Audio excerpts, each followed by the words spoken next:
Hello दोस्तों, नमस्कार। Only civils गुरु में आपका एक बार फिर से स्वागत है, सुस्वागतम। आई होप मेरे सभी दोस्त, मेरे सभी साथी, मेरे सभी भाई बहन, सभी दोस्त अच्छे होंगे। तो दोस्तों, ये दिसंबर माह का जो विजन आईएएस का जो विजन मंथली मैगजीन है उसको हम समराइज कर रहे हैं। उसी सीरीज का ये चौथा वीडियो है, यानी कि सिक्योरिटी से रिगार्डिंग सिक्योरिटी रिलेटेड जितने भी सारे इशूज़ हैं हम इसमें समराइज करेंगे दोस्तों। तो हमारे साथ बने रहिए प्लीज़ और देखते रहिएगा जितने भी सारी हमारी चीज़ें हैं, हम जितना एक्सप्लेन करने की कोशिश करते हैं। और उससे पहले एक छोटा सा प्यारा सा निवेदन, प्लीज़ लाइक, सब्सक्राइब और ज़्यादा से ज़्यादा वीडियो को शेयर कीजिए दोस्तों। और उस बेल आइकन पर क्लिक करके आप हमारे चैनल को सब्सक्राइब कर सकते हैं और आप हमारे फैमिली मेम्बर, हमारे सदस्य बन सकते हैं। ठीक है दोस्तों, तो इस सीरीज में आगे बढ़ते हैं। इट इज़ रिगार्डिंग सिक्योरिटी से भी रिलेटेड जितने भी इशू हैं उनकी बात करेंगे। अभी दोस्तों इमर्जिंग टेक्नोलॉजीज़ की बात हो रही है, उभरती हुई टेक्नोलॉजीज़, बढ़ती हुई टेक्नोलॉजीज़। जो टेक्नोलॉजी है बढ़ रही है, आगे आने वाली है, उसकी बात कर रहे हैं। उससे क्या क्या फ़ायदे हैं, क्या क्या नुकसान है, क्या क्या कंसर्न है, क्या क्या चैलेंजेस हैं, क्या क्या थ्रेट्स हैं और कितना एडवांटेज हम ले सकते हैं, ये सारी बातें हम इसमें देखेंगे। अभी रिसेंटली प्रॉब्लम ये है कि भाई इस टेक्नोलॉजीज़ के साथ साथ हमें नेशनल सिक्योरिटी का कितना थ्रेट है। इमर्जिंग टेक्नोलॉजी से हमारे इंडिया को, हमारे भारत को क्या क्या थ्रेट्स हैं, इन सब के बारे में बात कर रहे हैं दोस्तों। न्यूज़ में दोस्तों इसलिए है कि जो हमारे यूनियन होम मिनिस्टर साहब हैं अमित शाह जी, उन्होंने अभी रिसेंटली बोला है कि भैया हम अपना खुद का एंटी ड्रोन टेक्नोलॉजी डेवलप करेंगे और हमें आपको सब कुछ जल्दी वो अवेलेबल हो जाएगा। ऐसा बोला क्यों है? क्योंकि पाकिस्तान की तरफ से ड्रोन जैसी तकनीकों के सहारे पाकिस्तान लगातार बॉर्डर पर क्या है, समस्या पैदा कर रहा है। इसलिए उन्होंने बोला है कि जितने भी इशूज हैं, we can tackle the challenges faced by drones in area bordering with Pakistan. जिस तरह की वो समस्याएं करता है, ड्रोन भेजता है, बार बार चीज़ें करता है, उनसे निपटने के लिए हम जल्दी से जल्दी एंटी ड्रोन टेक्नोलॉजी लेकर आएंगे दोस्तों। उससे पहले मैं आगे बढ़ूं और न्यूज़ के बारे में पहले बता देता हूँ इमर्जिंग टेक्नोलॉजीज़ क्या होती हैं दोस्तों। देखो, इमर्जिंग टेक्नोलॉजी से मतलब ये है कि वैसी टेक्नोलॉजी दोस्तों जो करंटली डेवलप हो रही हैं, मतलब जिन्हें अभी डेवलपिंग स्टेज में हैं, पूरी तरीके से डेवलप नहीं हुई हैं। दूसरी, they are expected to be available with the next 5 to 10 year, जो हमें अगले 5 से 10 सालों में वो अवेलेबल हो जाएंगी। उन इमर्जिंग टेक्नोलॉजी की बात हो रही है दोस्तों। ये जो टेक्नोलॉजीज हैं, they are reserve for technologies that are creating are expected to create and significant social और इकोनॉमिक इफेक्ट्स।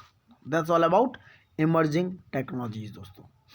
अब इमर्जिंग टेक्नोलॉजीज में किस किस को इंक्लूड किया जा सकता है? नंबर 1, आर्टिफिशियल इंटेलिजेंसी का मामला है, machine learning, natural language processing, 3D printing, blockchain, robotic process, automation, IoT, internet of things, drone. तो ये सारी चीज़ें क्या हैं? दीज आर इमर्जिंग टेक्नोलॉजीज दोस्तों। ठीक है, आई होप आप इमर्जिंग टेक्नोलॉजीज को समझ गए होंगे। अभी न्यूज़ में क्यों रहा दोस्तों? अभी रिसेंटली पाकिस्तान ने हमारे बॉर्डर्स पे एक थ्रेट तो बना हुआ ही है, हमारी कंट्री की सिक्योरिटी के लिए एक बहुत बड़ा थ्रेट बना हुआ है दोस्तों। इसलिए इन टेक्नोलॉजीज़ को डिस्कस करना, इनका सिचुएशन को एनालाइज करना हमारा ड्यूटी हो गया, एक तरीके से हमारा काम हो गया है कि हमें इंडिजिनसली तरीके से इस पर काम करना चाहिए, इनोवेशन करना चाहिए, R&D करनी चाहिए। रिसेंटली एक मामला आया, एयरफोर्स स्टेशन जो जम्मू का है, वहाँ पर लो फ्लाइंग एरिया है, वहाँ लो फ्लाइंग ड्रोन्स ने आईईडी के साथ, आईईडी होता है इम्प्रोवाइज एक्सप्लोसिव डिवाइस, मतलब एक तरह बम की तरह काम करता है, फटता है और बहुत सारी चीज़ों को तबाह कर देता है।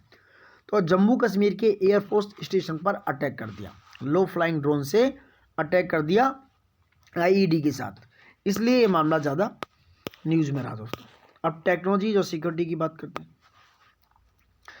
अगर आप टेक्नोलॉजिकल इनोवेशन में नेता हैं, लीडरशिप कर रहे हैं, तो हिस्टोरिकली आप पुराना हिस्ट्री भी उठाकर देख सकते हैं, then it is very very crucial for national security assets.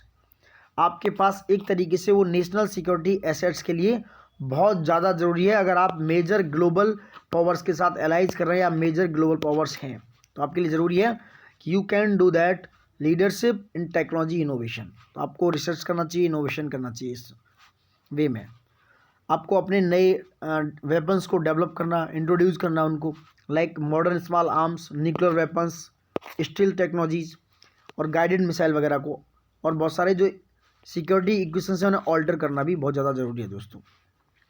तो इसलिए टेक्नोलॉजी और सिक्योरिटी हमारे नेशन के लिए हमारी मेजर ग्लोबल पावर बनने के लिए, या हम जिस तरीके से प्रेजेंट कर रहे हैं, इससे very crucial national security assets, like कि नेशनल सिक्योरिटी एसेट्स। अब इमर्जिंग टेक्नोलॉजीज कौन कौन सी हैं और उसके बेनिफिट्स और थ्रेट्स क्या क्या हैं। देखो ड्रोन्स जो है दोस्तों अनमैन्ड एरियल व्हीकल है। अनमैन्ड एरियल व्हीकल का मतलब है कि ये बिना इंसान के, बिना ह्यूमन बींग्स के उड़ता है। इसका फ़ायदा ये है कि आप इसको एरियल फोटोग्राफी कर सकते हो, इससे फिल्म मेकिंग, पिक्चर अच्छे तरीके से बना सकते हो, अच्छी जगह शूट कर सकते हो। मतलब जितने भी रेस्क्यू ऑपरेशन हैं, क्लाइमेट में या डिजास्टर वगैरह आता है तो रेस्क्यू ऑपरेशन या किसी भी सिचुएशन में चला सकते हो। वाइल्ड फायर मैपिंग कर सकते हो, क्राउड मॉनिटरिंग कर सकते हो, ठीक है, लैंड मैपिंग जैसे कि आजकल चल रहा है वो सब कर सकते हो। ये तो बेनिफिट्स हैं यूएवीज़ की। डिसएडवांटेज क्या है, आप भैया ये जो कंडक्ट करा सकते हो रिकॉनेसेंस। रिकॉनेसेंस क्या होता है, एक तरीके से सैनिक विद्रोह होता है। आप भाई जितने भी, मतलब एक तरीके से आप टोल ले सकते हो किसी एनिमी की, भाई यहाँ पर कितने ज़्यादा ड्रोन भेजकर किसी भी सेना के आसपास लुका छुपी करके उस सेना के बारे में रिकॉनेंस कर सकते हो, पता कर सकते हो कि क्या है, ठीक है। स्पूफ कर सकते हो और किसी दूसरी एनिमी आर्मी को या उस फोर्स को, सिक्योरिटी फोर्स को डिस्ट्रैक्ट या डिसेंटाइज कर सकते हो। ये भी कहीं ना कहीं ये हमारे ऊपर भी अप्लाई होता है, कहीं ना कहीं एक थ्रेट है दोस्तों। रिमोटली ऑपरेटेड वेपन सिस्टम क्या होता है, जिन्हें रोज बोलते हैं। आप अपना सर्विलांस यानी कि नज़र गड़ाने वाली, जैसे हो ना सर्विलांस हमारी नज़रों के सामने, उसको मजबूत कर सकते हो। एक तरीके से कैमरे जैसा काम होता है। केमिकल जो वेपन्स होते हैं, बायो डिटेक्शन जो होते हैं, सेंसर, ड्रोन्स वगैरह, इन सब पे नज़र रख सकते हो रोज़ के थ्रू। दूसरा साइबर इन्फिल्ट्रेशन एक बहुत बड़ा थ्रेट है इस मामले में, ठीक है, क्योंकि वो पैरामीटर्स चेंज हो जाएंगे जो इसको अलाउ करेगा उस एरिया के लिए दोस्तों। तो ये भी कहीं ना कहीं एक थ्रेट बना हुआ है रोज़ का। आर्टिफिशियल इंटेलिजेंस समझो। आर्टिफिशियल इंटेलिजेंस का फ़ायदा यह है कि काउंटर कर सकते हो आप टेररिज्म को, आतंकवाद को काउंटर कर सकते हो आर्टिफिशियल इंटेलिजेंस से।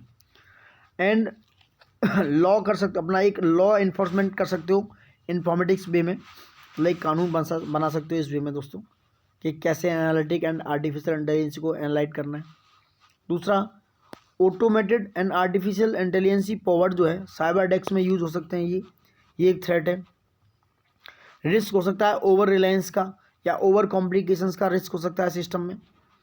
तो इस तरीके से जो है पॉसिबिलिटी बन सकती है टेररिस्ट थ्रेट्स की। और बहुत सारे जो हमारे एडवर्सरीज हैं, जो विद्रोही हैं, हमारे दुश्मन हैं, उनकी। It will employ artificial intelligence to help them plan and conduct more efficient physical attacks. तो इस तरह की सिचुएशन कहीं ना कहीं थ्रेट्स बन सकती हैं। कहीं ना कहीं देखो किसी भी टेक्नोलॉजी का एडवांटेज है तो डिसएडवांटेज भी साथ साथ चलता है। ऐसे ही साइबर टेक्नोलॉजीज का है, सिक्योरिटी में एनहांस कर सकते हो आप, लाइक न्यूक्लियर पावर फैसिलिटीज़ वगैरह में। इससे हैकिंग का रिस्क बढ़ जाता है, डिसरप्शन होने का या पोटेंशियल और सबोटेज होने का भी कहीं ना कहीं जो क्रिटिकल इंफ्रास्ट्रक्चर है उसका भी रिस्क बढ़ जाता है साइबर टेक्नोलॉजी से। ह्यूमन परफॉर्मेंस से क्या होगा, एक लंबे वाइड वेराइटी फोकस हो सकता है इससे, ठीक है। मेमोरी एंड इमोशंस को पहचाना जा सकता है। आप मैनिपुलेट कर सकते हो किसी भी न्यूरो फार्मास्यूटिकल्स को, नूट्रोपिक्स जिसे बोलते हैं, नूट्रोपिक्स, उसकी फिजिकल परफॉर्मेंस वगैरह को, की ड्रग्स लेने की इनहेंसिंग तरीके को, ये सारी चीज़ें ह्यूमन परफॉर्मेंस से जो इनहेंस करके आप कर सकते हो ये सारी चीज़ें। तो कहीं ना कहीं लॉ एंड ऑर्डर में एडवांटेज होंगे, कहीं ना कहीं टेररिज्म को रोकने में ये फ़ायदेमंद होंगे। नुकसान क्या है कि पूरा कवर्टली देखा जाए तो इट इज़ परफॉर्म फॉर रिकॉन्सिनेंस। मैंने जो बताया कि भैया आप किसी के बारे में जानकारी चाहिए एनिमी की तो हो सकते हो, और कंप्यूटर सिस्टम के साथ इंटरफेस कर सकते हो, और कम्युनिकेट कर सकते हो अदर कोलैबोरेटर के साथ। ये एक थ्रेट है। अगर अपना आउटर स्पेस को इंक्रीज कर रहे हो डिफेंस एंड सिक्योरिटी के लिए दोस्तों, एक बहुत इंपॉर्टेंट रोल प्ले कर सकता है इंटेलिजेंस में, सर्विलांस में, रिकॉनेंस में, कि आपको दूसरे ट्रूप्स के बारे में, दूसरी सेना के बारे में पता करना है। और ट्रूप मूवमेंट ट्रैकिंग में भी ये लैंड पर अगर हो रही है तो वहाँ फ़ायदेमंद हो सकता है। ये सी में हो रही है वहाँ भी, एयर में हो रही है वहाँ भी, तो कहीं ना कहीं आप दूसरे को ट्रैक कर सकते हो। जीपीएस गाइडेड वेपन होंगे इसमें, साइबर वॉरफेयर होंगे। तो ये कहीं ना कहीं एक बेनिफिट्स है अगर आप आउटर स्पेस या डिफेंस या सिक्योरिटी को बढ़ाते हो तो ये सारे चीज़ें कहीं ना कहीं एडवांटेज इस तरीके से हो सकती हैं। पर दोस्तों करना ही क्यों ये सारी चीज़ें? खाओ पियो खुशहाल रहो, मस्त रहो, जीवन जियो, ये सब थ्रेट व्रेट ये फाइट लड़ना क्यों? लेकिन भैया पावर का मामला है, ताकत में तो बहुत कुछ हार जाते हैं लोग, जिंदगियां गंवा देते हैं, जिंदगियां दांव पे लगा देते हैं। तो किसी को ये चीज़ समझ में नहीं आती। अब थ्रेट क्या है? अगर आउटर स्पेस को इंक्रीज कर रहे हो, वहाँ पे चीज़ें कर रहे हो लाइक सैटेलाइट वगैरह या बहुत सारे जो आपके आउटर स्पेस में चीज़ें जा रही हैं, ये भैया अगर ऐसा होता है तो डायरेक्ट एनर्जी वेपन्स का यूज हो सकता है। समझ रहे हैं आप? सोलर एनर्जी से वेपन बनाएंगे और आपके ऊपर वो एकदम सैटेलाइट के थ्रू या किसी भी तरीके से गिरा देंगे, ऐसा हो सकता है। पॉसिबल इंक्रीज है कि मिलिट्री को एक्सप्लॉइट किया जा सके सैटेलाइट सिस्टम के थ्रू, कि मान के चलो भाई मिलिट्री क्या क्या काम कर रही है, तो क्या करेंगे आप उसको एक्सप्लॉइट करना शुरू कर देंगे कि भाई ये काम कर रहे हो कॉम्बैट पर्पज से, मतलब लड़ाई के पर्पज से ऐसा हो रहा है, तो आप कहीं ना कहीं इस सैटेलाइट सिस्टम से जो हमारी सेना है या किसी भी कंट्री की सेना है उसको एक्सप्लॉइटेशन करा जा सकता है उसके बारे में जानकारी करके। तो ये कहीं ना कहीं आउटर स्पेस को इंक्रीज करने का थ्रेट्स भी बना हुआ है दोस्तों। जैसा कि मैंने पहले कहा है, फ़ायदे और नुकसान, एडवांटेज और मतलब नुकसान जितने भी होते हैं, फ़ायदे और नुकसान है, मतलब गुड और बैड, अच्छी और बुरी चीज़ें साथ साथ चलती हैं। वैसे यहाँ पे है लॉस और एडवांटेज लाइक दैट, इस तरीके से है। आई होप आप समझ रहे होंगे। अब बात करते हैं changing face of national security due to emerging technologies. मतलब ये कह रहे हैं कि जो सिनेरियो है कैसे चेंज हो रहा है नेशनल सिक्योरिटी का टेक्नोलॉजीज़ के इमर्ज होने से, मतलब इस टेक्नोलॉजी के आने से नेशनल सिक्योरिटी का रवैया, चीज़ें कैसे बदल रही हैं। देखो, एक तो इनके इमर्ज होने से दोस्तों नए थ्रेट्स पैदा हो रहे हैं। नए थ्रेट्स जैसे, नए थ्रेट्स की बात करें कि नई टेक्नोलॉजी डेवलप हो रही है और जो नए नए एप्लीकेशंस आ रहे हैं और जो एग्जिस्टिंग टेक्नोलॉजीज़ के नए एप्लीकेशंस आ रहे हैं वो कहीं ना कहीं एक हमारी लेबर मार्केट को डिसरप्ट कर रहे हैं, कहीं ना कहीं उसको दूर रख रहे हैं, बाहर कर रहे हैं, कहीं ना कहीं उसके पोटेंशियल को वो डिसीमेट कर रहे हैं, कम कर रहे हैं दोस्तों। लाइक जैसे उनकी health, energy and transport system है, उसको भी कहीं ना कहीं वो डिसरप्ट करने की कोशिश कर रहे हैं। तो एक नया थ्रेट इस तरीके से अराइज हो गया। दूसरा है लिमिटेड रेगुलेशंस हैं, इनके लिए प्रॉपर कोई रेगुलेशन, रूल एंड रेगुलेशन तैयार नहीं किए गए हैं। जैसे कि टेक्नोलॉजी जो इनोवेशन है it have largely taking place beyond the purview of government, मतलब गवर्नमेंट की नज़रों से बचते हुए उससे बियॉन्ड बहुत सारे इनोवेशन हो रहे हैं, लार्जली तरीके से चीज़ें हो रही हैं। बहुत सारे केसेस में है क्या कि rate of innovation is outpacing states ability to keep abreast of the latest development and their potential and societal impacts।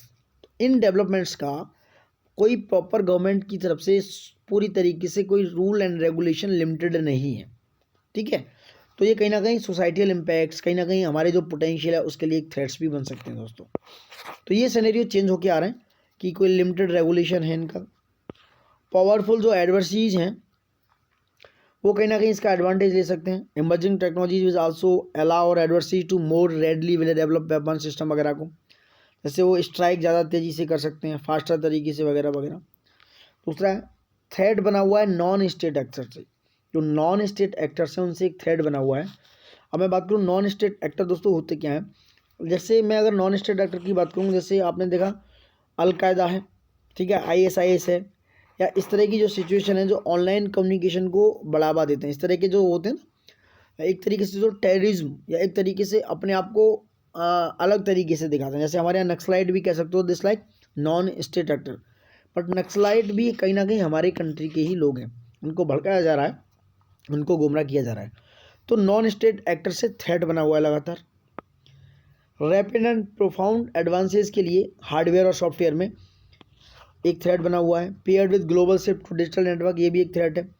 They have increase collective vulnerability to malicious states and non state actors like that ISIS, al Qaeda. They are using online communication on Facebook, Twitter, YouTube and other platform. वो अपने प्रोमिनेंसीज को बढ़ाने के लिए, अपने recruit को बढ़ाने के लिए इन सारे प्लेटफॉर्म्स का यूज़ कर रहे हैं दोस्तों।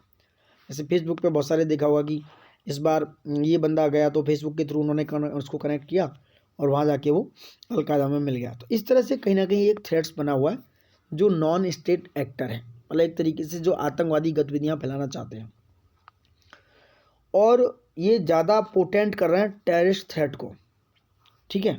मतलब एक तरीके से बढ़ावा दे रहे हैं। ये कैसे? तो बहुत ज़्यादा जो टेररिस्ट थ्रेट है ना, धमकियाँ, उनको बहुत ज़्यादा मजबूती मिल रही है दोस्तों। अगर टेररिज्म के लिए अगर देखें, पोटेंशियल फॉर टेररिस्ट उनका जो पोटेंशियल है उनके लिए, लाइक उन्हें क्या कितना पोटेंशियल है, वो न्यूक्लियर वेपन्स को एक्वायर कर लेते हैं इजीली, या उनसे जो वेपन्स यूज़ हो रहा है, मटेरियल हो रहा है, उसको बहुत जल्दी एक्वायर कर लेते हैं। कॉम्प्रोमाइज़ करते हैं द सेफ्टी और फैसिलिटीज़ के बीच, like nuclear material and other critical infrastructure. तो ये सारी चीज़ें कहीं ना कहीं उनको बहुत ईजीली वे में पोटेंशियल तरीके से मिल जाती हैं। वेपन्स जो है, ऐसे वेपन्स बने हुए हैं जो एक थ्रेट है मास डिस्ट्रक्शन के लिए दोस्तों। ये भी कहीं ना कहीं एक बहुत बड़ा थ्रेट है, जैसे जो हॉस्टाइल नेशंस हैं उनके लिए।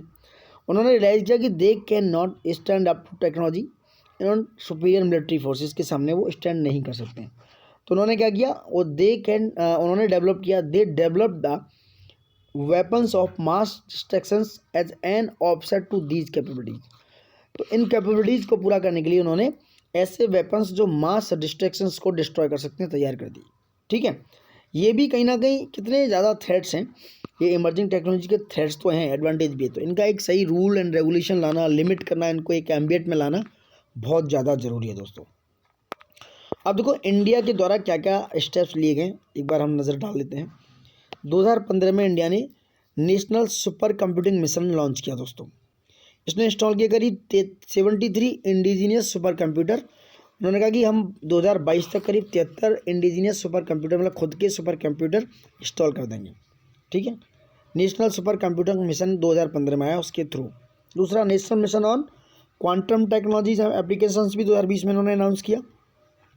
क्वांटम टेक्नोलॉजीज को डेवलप करेंगे, लाइक कम्युनिकेशन में, कंप्यूटिंग मटेरियल डेवलपमेंट में, क्रिप्टोग्राफी में, वगैरह वगैरह में।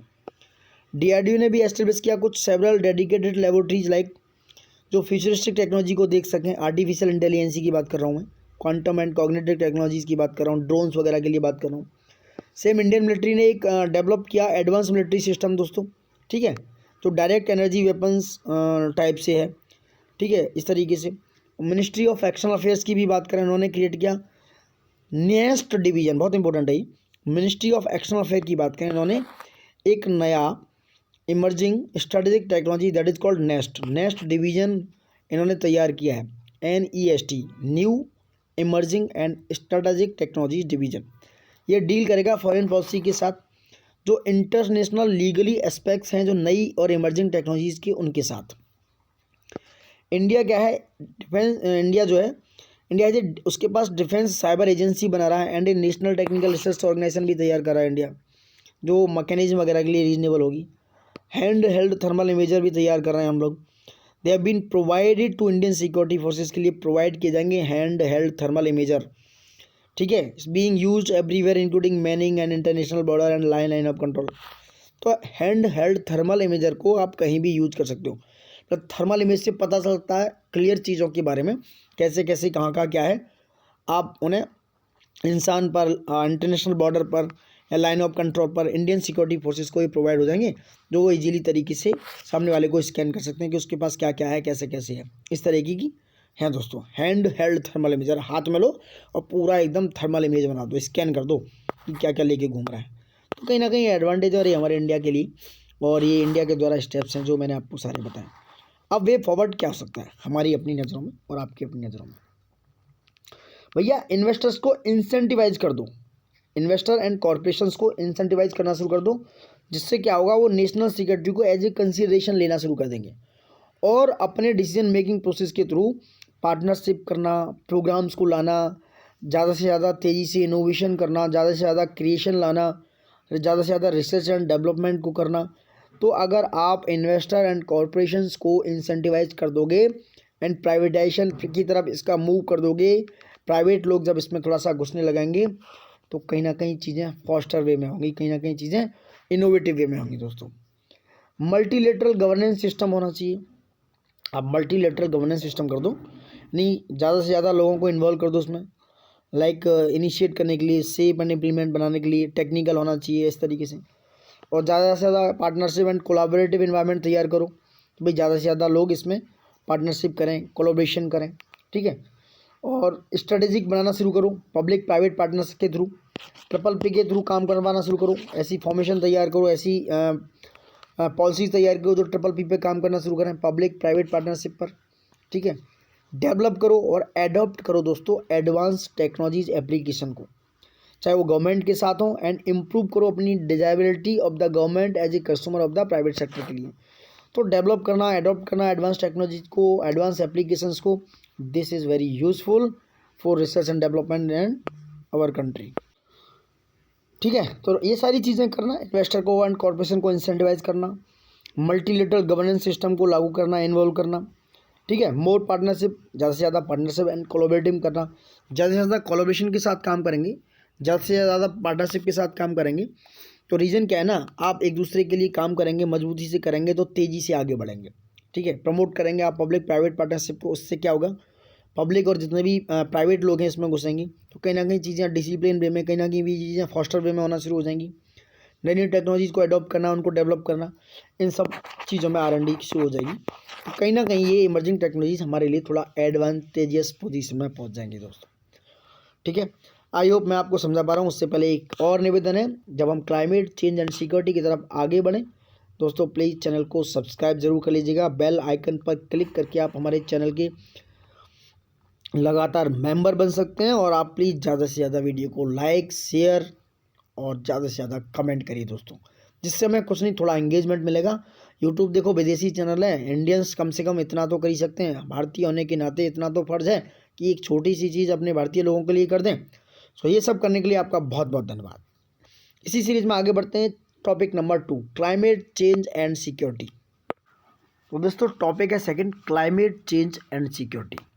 ये मुद्दा क्यों आया सामने कि रिसेंटली अभी UNSC ने एक ड्राफ्ट रेजोल्यूशन लेके आई है, इंडिया ने उसके अगेंस्ट में वोट किया है। UNSC से बात करें तो यूनाइटेड नेशनल सिक्योरिटी काउंसिल है दोस्तों, जो हमारे UNO की एक बॉडी है। यही सारे, ये जो UNG है, यूनाइटेड नेशनल जनरल असेंबली, ही सारे डिसीजन लेती है इस UNO के।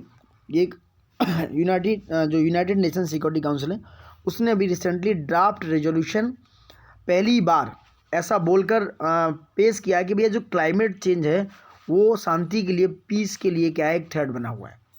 इंडिया ने इसके अगेंस्ट में वोट किया है, इंडिया ने ही नहीं, इंडिया और रसिया ने इसके अगेंस्ट में वोट किया है, और चाइना तो भैया चुपचाप रहा है, यानी कि China has been abstaining from this voting, खुद को परहेज किया इस वोटिंग से और दूर रखा। ये तो थोड़ा हरामी टाइप का है ही चाइना।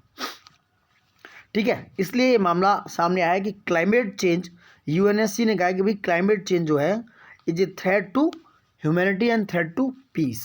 ठीक है, ऐसा बोला गया है, तो इंडिया ने वोट किया इसके अगेंस्ट में। पहले हम बात करते हैं, इससे आगे बढ़ने से पहले UNSC के बारे में। देखो यूनाइटेड नेशन सिक्योरिटी काउंसिल क्या है, ये जो 6 प्रिंसिपल ऑर्गन है यूनाइटेड नेशंस के, उनमें से एक है दोस्तों। यानी कि यूनाइटेड नेशंस के 6 प्रिंसिपल ऑर्गन है जो काम करते हैं, UNSC उनमें से एक है दोस्तों। ये पहली बात, जो रिस्पॉन्सिबल किस बात के लिए होती है, ये इंटरनेशनल पीस एंड सिक्योरिटी को मेंटेन रखने के लिए रिस्पॉन्सिबल है UNSC।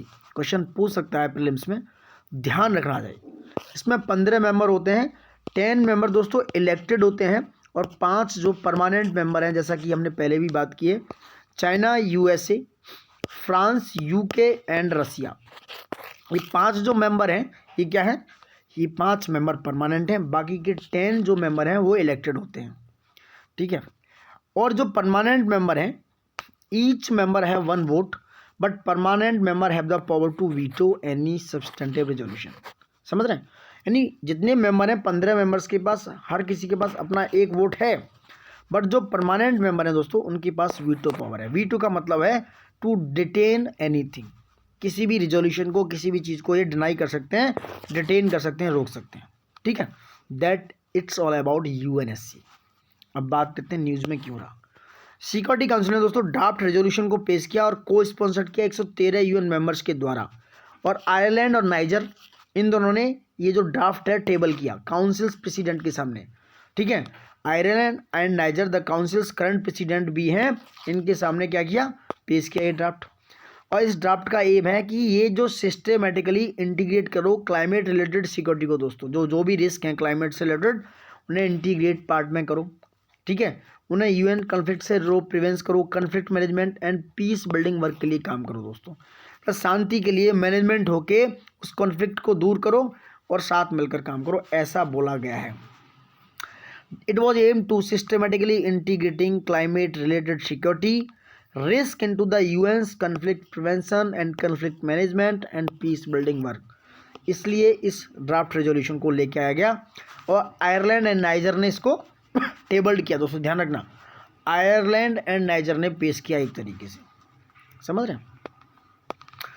तो देखने वाली बात है कि इस रेजोल्यूशन पर, इस ड्राफ्ट पर 15 मेंबर्स थे काउंसिल के, जिसमें 12 ने तो इसके फेवर में वोट किया, जबकि रसिया, इंडिया ने इसका अपोज किया और चाइना बिल्कुल बाहर रहा, यानी China has been abstaining from this voting, और इंडिया और रसिया ने इसके अगेंस्ट में वोट किया। बहुत अच्छा क्वेश्चन है, डायरेक्ट प्रीलिम्स में पूछ सकता है, ध्यान रखना दोस्तों। रसिया ने क्यों किया? कि because Russia is one of the councils 5 veto wielding permanent member. Russia क्या है? परमानेंट मेंबर है, उसके पास वीटो पावर है। So it's negative vote blocked passage, इसका जो नेगेटिव वोट है इस पैसेज को क्या है? ब्लॉक कर सकता है। दोस्तों इस रिजोल्यूशन की नीड क्यों पड़ी, ये समझने वाली बात है। नीड क्यों पड़ी इस रिजोल्यूशन की? देखो, इंटरलिंक करना क्लाइमेट चेंज और सिक्योरिटी को, इसलिए नीड जरूरी है, यानी आपस में मर्ज कर दो जो भी क्लाइमेट चेंज और सिक्योरिटी के इशूज हैं। क्लाइमेट जो है क्रिएट कर रहा है दोस्तों security risk in the world. क्या क्या कर रहा है मैं अभी बात करूंगा कि चैनल जो क्या क्या है, channel through which climate change could affect security.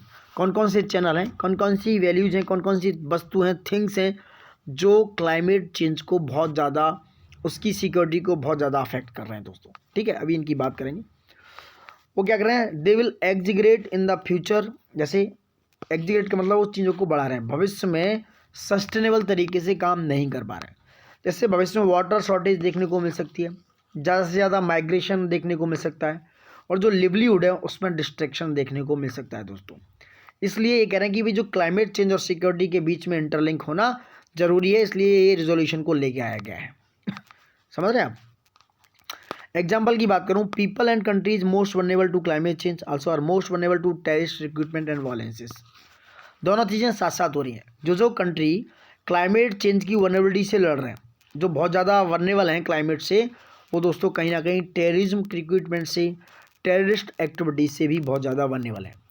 And उस वहाँ जहाँ पर ये दोनों चीज़ें होंगी तो वायलेंस जैसी चीज़ें भैया कहीं ना कहीं हो जाएगी, क्योंकि क्लाइमेट चेंज से कहीं ना कहीं फूड इनसिक्योरिटी का माहौल क्रिएट होता है। फूड इनसिक्योरिटी का एटमॉस्फेयर तैयार हो गया तो खाली पेट क्या नहीं करता, खाली पेट क्या नहीं भरता, खाली पेट क्या नहीं करता, आप समझ सकते हैं।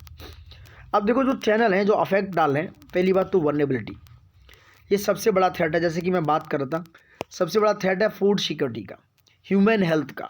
ठीक है, जहाँ पे क्लाइमेट सही नहीं होगा वहाँ पे ह्यूमन हेल्थ किस तरीके से, ज़्यादा से ज़्यादा डिजास्टर आ रहे हैं, ज़्यादा से ज़्यादा लैंडस्लाइड्स, क्लाइमेट प्रॉब्लम्स क्रिएट हो रही हैं, तो वहाँ पे फूड सिक्योरिटी होगी, फूड सिक्योरिटी की बहुत प्रॉब्लम होगी दोस्तों। तो क्या होगा, लोगों को भरपूर खाना नहीं मिलेगा, भरपेट भोजन नहीं मिलेगा, तो क्या कैसे काम करेंगे, कैसे वहाँ पे हेल्दी इन्वायरमेंट क्रिएट हो सकता है? नहीं हो सकता ना, क्योंकि उन्हें एनीमिया की प्रॉब्लम, उन्हें कहीं ना कहीं माल न्यूट्रिशन की प्रॉब्लम हो सकती है, और सबसे बड़ी बात इम्यूनिटी सिस्टम कितना वीक होगा, तो तेरे जे human health problem also.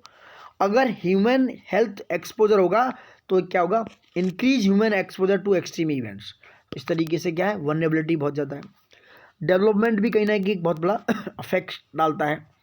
Development मतलब अगर स्लोइंग डाउन और reversing the development process, it can execute the vulnerability. अगर जो डेवलपमेंट है वो रिवर्स में हो रहा है या धीमे धीमे हो रहा है, तो कहीं ना कहीं वो वल्नरेबिलिटी को बढ़ा सकता है दोस्तों। आप देख सकते हो कहीं ना कहीं वो वल्नरेबिलिटी को बढ़ा सकता है। उसके बाद स्टेटलेसनेस भी कहीं ना कहीं इससे रिस्पॉन्सिबल है इस बात के लिए।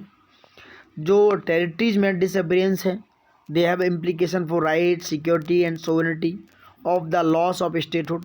इस तरह की जो सिचुएशन है कहीं ना कहीं मैटर करती हैं। कॉपिंग स्ट्रेटजी एंड सिक्योरिटीज़, जो स्ट्रेटजी हैं सिक्योरिटी जो उनको कॉपी किया जा रहा है दोस्तों। लाइक कॉपिंग स्ट्रेटजी की बात करें, लाइक पॉपुलेशन डिस्प्लेसमेंट, माइग्रेशन एक तरीके से, एंड इनवॉलंटरी माइग्रेशन, वॉलंटरी नहीं इनवॉलंटरी, क्योंकि अगर आप टेररिस्ट एक्टिविटी ज़्यादा होंगी तो लोग क्या करेंगे, जाना नहीं भी चाहेंगे तब भी मजबूरी है ना उनकी जाना, माइग्रेट होना दोस्तों। कंपटीशन ओवर नेचुरल रिसोर्सेज के ऊपर बहुत ज़्यादा कंपटीशन बढ़ जाएगा, क्योंकि नेचुरल रिसोर्स जब डिजास्टर आएगा, क्लाइमेट प्रॉब्लम होगा तो बहुत कम हो जाएंगे, तो वहाँ कंपटीशन बढ़ जाएगा लोगों में, तो they could increase the risk of domestic as well as international conflict दोस्तों। समझ रहे हैं?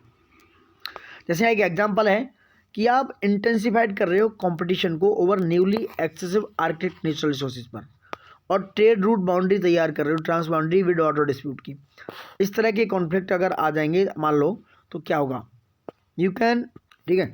तो ये intensified competition over newly excessive Arctic nature and Arctic natural resources and trade routes, transboundary water disputes etcetera etcetera. तो ये सारी चीज़ें कहीं आप कॉपी नहीं कर सकते हो। स्ट्रेटेजिक तरीके से इनोवेट होना, नई तरीके से एक रिस्क को, थ्रेट को बचना, ये सारी चीज़ें रिलेटेड हैं। तो आप समझ रहे होंगे कि क्या क्या रिलेटेड है। Vulnerability, development, statelessness, coping strategy and security, these are the factor which have the impact on climate change and affect the security. Now बात करते हैं progress of UNFCCC conference is slow. जो यूनाइटेड नेशंस FCCC है UNFCCC, United Nations on climate change and, ठीक है, United Nations framework convention on climate change, ठीक है। तो UNFCCC कॉन्फ्रेंस स्लो है दोस्तों, ये भी कहीं ना कहीं एक फैक्टर है। और जो आउटकम्स आ रहे हैं वो इनएडुकेट है, मतलब पूरी तरीके से पर्याप्त नहीं है, और leading to demand of faster collective actions and to tackle climate change and associate challenges, it's very slow pace. कहने का मतलब है जो फास्टर कलेक्टिव एक्शंस लेने की है वो बहुत स्लो है, इनएडुकेट है। क्लाइमेट चेंज को टैकल करने की जो प्रोसेस है वो बहुत स्लो है। तो कहीं ना कहीं जो प्रोग्रेस है UNFCCC का वो स्लो है दोस्तों। ये भी एक कहीं ना कहीं इशू बना हुआ है। ये नहीं, इसलिए रिजोल्यूशन की नीड है, सॉरी, क्लाइमेट चेंज की रिजोल्यूशन की इसलिए भी नीड है। UNSC already has tool to address climate change with its mandate. Already ऐसा UNSC कर चुका है, UNSC ने किया है कि वो क्लाइमेट चेंज को उसके मैंडेट के साथ एड्रेस कर चुका है। उसका जो principal organ of the United Nations for internal security and the ensure that security impact of climate change over integrated into the critical work of peacekeeping. ये सारी चीज़ें वही बातें जो पहले बताई हैं कि UNSC ऑलरेडी ऐसा टूल तैयार कर चुका है, एड्रेस कर चुका है, ये क्लाइमेट चेंज को एड्रेस कर चुका है दोस्तों उसके मैंडेट के साथ में, ठीक है। ऐसा पहली बार नहीं हो रहा, ऐसा कर चुका है। दूसरी बात करें क्या क्या कंसर्न है इस रेजोल्यूशन के रिगार्डिंग, ठीक है, क्या क्या हो सकता है। जो व्यूइंग कन्फ्लिक्ट दिख रहा है दोस्तों, जो प्रिज्म ऑफ क्लाइमेट का है या प्रिज्म ऑफ क्लाइमेट चेंज का है, ये मिसलीड हो रहा है इसको एंड ओवर सिंप्लीफाइड हो रहा है। तो ये कहीं ना कहीं कंसर्न बना हुआ है कि जब बात करें हम climate change has the potential to impact peace and security.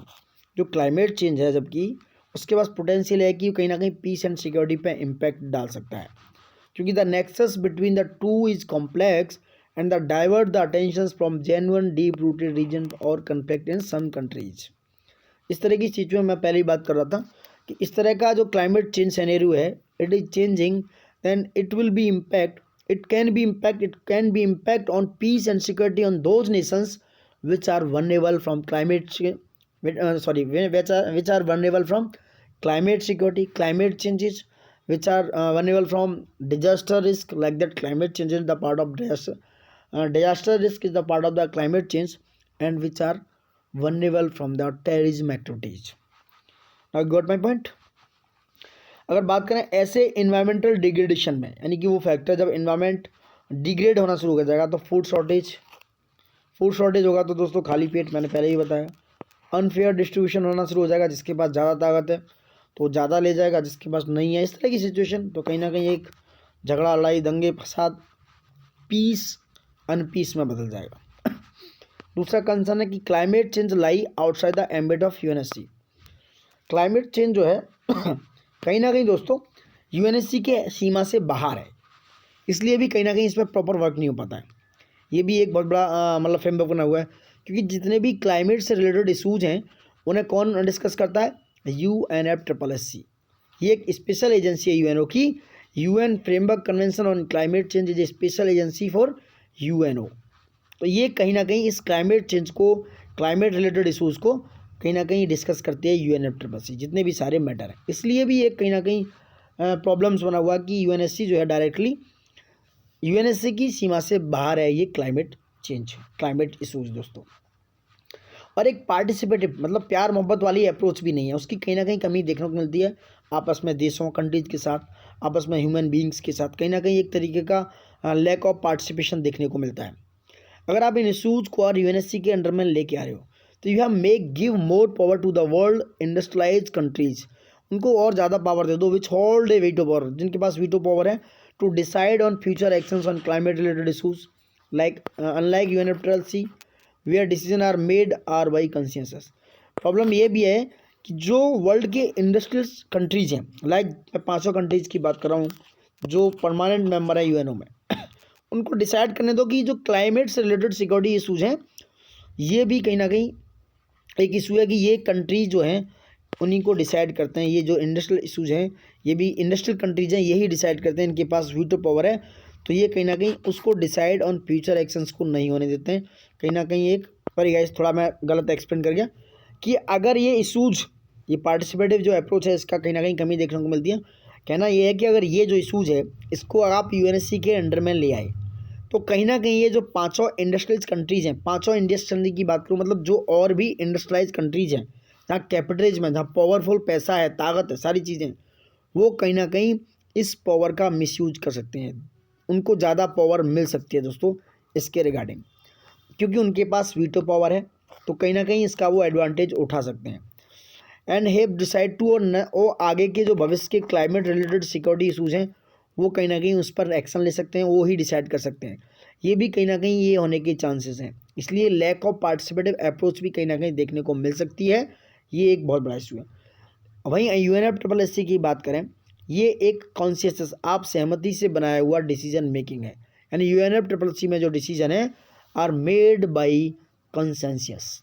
So there is a different concerns regarding this resolution। I think you got my point। Sorry guys, थोड़ा ऐसा यहाँ गलत तरीके से मिसलीड हो गया मैं, सॉरी फॉर दैट। अब वे फॉरवर्ड क्या होना चाहिए, इसका क्या हो सकता है? देखो, UNFCCC can expand the scope of discussion to include climate related security issue. मतलब UNFCCC को अपना जो डिस्कशन का स्कोप है उसको बढ़ा देना चाहिए, जितने भी क्लाइमेट रिलेटेड सिक्योरिटी इशू हैं उसके पर। ये ज़रूरी है UNFCCC के लिए, UNFCCC के लिए। दूसरा, इंटरनेशनल कम्युनिटी है उसको स्ट्रॉन्ग सपोर्ट प्रोवाइड होना चाहिए क्लाइमेट चेंज एडप्टेशन पे, चाहे वो डेवलपिंग कंट्रीज हो, लाइक अगर डेवलपिंग कंट्रीज की बात कर रहे हैं उनमें, लाइक उन्हें इन्वेस्टमेंट यानी टाइम से पैसा मिले, कैपेसिटी बिल्डिंग मिले ऑल लेवल्स पे, तो ये भी कहीं ना कहीं एडवांटेजेबल हो सकता है। यानी ग्लोबल एफर्ट्स को एनहेंस कर दो और सस्टेनेबल एंड इक्विटेबल डेवलपमेंट को जितने भी कंट्रीज हैं उनमें क्या है इंश्योर कर दो, तो ये भी कहीं ना कहीं एक अच्छा इम्पोर्टेंस हो सकता है।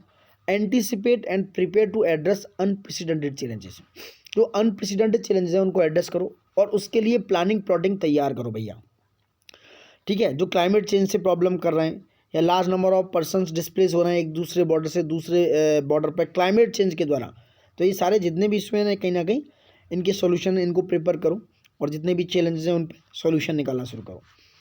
इम्प्रूव करो the flow of information and sharing of assessment, ठीक है।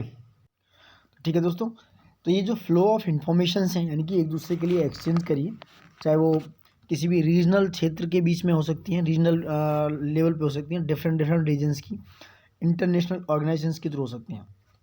जब अपनी फ्लो ऑफ इंफॉर्मेशन या जो शेयरिंग है आपकी, जो इन्फॉर्मेशन का शेयर करोगे एक दूसरे के लिए, तो इन्वायरमेंट जो तैयार होगा वो इम्प्रूवमेंट होगा, इम्प्रूवमेंट हो जाएगा और आप एक दूसरे के व्यूज़, ओपिनियन, काम करने के तरीके को एक्सचेंज करोगे। तो कहीं ना कहीं अर्ली वार्निंग से रिलेटेड अर्ली वार्निंग सिस्टम को रिलेटेड है, और ये बहुत सारी डिजास्टर से रिलेटेड जितने भी हैं चीज़ें हैं या टेररिज्म से जितने भी चीज़ें हैं, तो डिफरेंट रीजन की आप क्या कर सकते हो, शेयर कर सकते हो। और इंटरनेशनल ऑर्गेनाइजेशंस के बीच भी ये चीज़ें होनी चाहिए कि इन्फॉर्मेशन और शेयरिंग का जो चीज़ है वो बढ़ना चाहिए, इम्प्रूव होना चाहिए। So yes, very useful for assessment of this climate threats, ठीक है गाइस। अब बात करते हैं इंटरनेट शटडाउन की, ये तीसरा टॉपिक है इसी के रिगार्डिंग, ठीक है दोस्तों। इंटरनेट शटडाउन की बात करें तो न्यूज़ में क्यों है, इस समय जो रिपोर्ट आएगी सस्पेंशन ऑफ टेलीकॉम सर्विस या इंटरनेट, ये बहुत बड़ा इम्पैक्ट डाल देता है। अगर टेलीकॉम सर्विस किसी भी तरीके से सस्पेंड हो जाती है या इंटरनेट बंद हो जाता है, ये बहुत बड़ा इम्पैक्ट डालता है किस पे, it was presented in the parliament bye standing committee on communication and information technology. तो ये पार्लियामेंट के समकक्ष एक रिपोर्ट रखी गई, suspension of telecom service, impact internet, और इस इम्पैक्ट की रिपोर्ट पार्लियामेंट के सामने रिप्रेजेंट किया गया स्टैंडिंग कमेटी के द्वारा, standing committee on communication and information technology के द्वारा ये प्रेजेंट किया गया पार्लियामेंट के सामने, इसलिए ये न्यूज़ में है दोस्तों, ठीक है। देखो इंटरनेट शटडाउन और उसके रूल्स के रिलेटेड बारे में बात करें कि इंटरनेट शटडाउन के बारे में क्या कैसे हो सकता है, जितनी बातें कर रहे हैं हम दोस्त। तो देखो, इंटरनेट शटडाउन जो है एक इंटेंशनल डिसरप्शन है, यानी कि वो इंटेंशनल मतलब इंटेंशनली किया जाता है वो डिसरप्ट ऑफ डिजिटल कम्युनिकेशन को, यानी कि इंटेंशनली डिसरप्ट करने के लिए डिजिटल कम्युनिकेशन को किया जाता है। It's leading to little or no access to the internet. ये कई बार क्या होता है कि बहुत कम इंटरनेट सेवा मिलती है और कई बार नहीं भी मिल पाती है। शटडाउन कई बार इसलिए लिया जाता है कि अगर वो किसी भी टारगेटेड रीजन के लिए या किसी सर्टेन रीजन के लिए लिया जाता है, तो shutdown can take place nationally लिया जा सकता है या किसी भी टारगेट या किसी भी पर्टिकुलर रीजन के लिए भी लिया जा सकता है। अगर ये बात करें सॉफ्टवेयर फ्रीडम लॉ सेंटर की, उसके अनुसार अगर देखा जाए तो अब तक टोटल करीब 550 जो है बार शटडाउन किया जा सका है 2012 से, यानी कि total of 550 internet shutdowns in India so far since 2012, मतलब करीब 550 बार से ज़्यादा 2012 से शटडाउन इंटरनेट को बंद किया जा चुका है। ये सॉफ्टवेयर फ्रीडम लॉ सेंटर की रिपोर्ट है दोस्तों। इससे पहले रीज़न देखें कि क्यों किया जाता है, हम एक बार इधर नज़र डाल लेते हैं कि क्या क्या ऑब्जर्वेशन थी जो कमेटी के हैं 2017 के रूल्स के अकॉर्डिंग। सॉरी गाइस, इसको बाद में पढ़ेंगे, पहले रीजन समझ लेते हैं, रूल्स एंड रेगुलेशन पे बाद में आएंगे। देखो, लॉ एंड ऑर्डर की सिचुएशन को अगर इम्प्रूव करना है तो कई बार इंटरनेट को शट डाउन कर दिया जाता है। लॉ एंड ऑर्डर यानी किसी तरीके का कोई दंगा हो गया है या किसी भी तरीके की किसी कम्युनल राइट्स हो गए या इसी तरीके का कोई सिचुएशन अराइज हो गया दोस्तों, तो कई बार होता क्या है, इंटरनेट के through via WhatsApp via social media ये जो मैसेज बहुत तेज़ी से स्प्रेड करते हैं बहुत बड़े रीजन से, यानी कि कुछ छोटे रीजन से बहुत बड़े रीजन में पहुंच जाते हैं और एक विशाल मास का रूप धारण कर लेते हैं। तो ये कहीं ना कहीं लॉ एंड ऑर्डर के लिए एक बड़ा प्रॉब्लम क्रिएट हो जाता है दोस्तों। शांति लाने के लिए सिक्योरिटी एंड स्टेबिलिटी को स्टेट में सिक्योरिटी एंड स्टेबिलिटी को इंश्योर करने के लिए भी कई बार इंटरनेट शटडाउन किया जाता है। और फेक न्यूज़ को जो एडमिनिस्ट्रेटिव कन्वीनियंस को फेक न्यूज़ को रोकने के लिए, जो स्प्रेड हो रही हैं फेक न्यूज़ जो फैल रही हैं उनको रोकने के लिए कई बार इंटरनेट का शटडाउन किया जाता है, जैसा कि मैंने बताया। तो ये सारे प्रोविज़न हैं जो रीजन है कि कई बार लॉ एंड ऑर्डर को इम्प्रूव करना है, कई बार इंश्योर करनी है सिक्योरिटी एंड स्टेबिलिटी, कई बार स्टॉप करना है जो फेक न्यूज़ हैं या एडमिनिस्ट्रेटिव को कन्वीनियंस की वजह से इंटरनेट शट डाउन कर दिया जाता है दोस्तों। ठीक है, अब बात करते हैं कुछ रूल एंड लीगल प्रोविज़न क्या है इंटरनेट शट डाउन के। उससे पहले हम इधर कुछ की फीचर्स देख लेते हैं, की ऑब्जर्वेशन जो कमेटी के द्वारा दी गई हैं 2027 के रूल्स पे। इन्होंने कहा कि भाई ये इनएडुकेट रूल्स हैं फॉर इंटरनेट शटडाउन के लिए, यानी कि प्रॉपर रूल प्रोसीजर है ही नहीं। ठीक है, it has been laid down for lifting of internet shutdown. तो inadequate rules for internet shutdown, totally पर्याप्त तरीके से इंटरनेट शटडाउन के ऊपर कोई रूल्स ही नहीं है। और जो सस्पेंशन ऑफ टेलीकॉम सर्विस को कोई ग्राउंड ही डिफाइंड नहीं है, यानी कि अनडिफाइंड ग्राउंड है किसके लिए, टेलीकॉम सर्विस के सस्पेंशन के लिए। अनडिफाइंड इन द 8085 एक्ट जो टेलीग्राफिक एक्ट है और द 2017 का रूल्स है दोस्तों।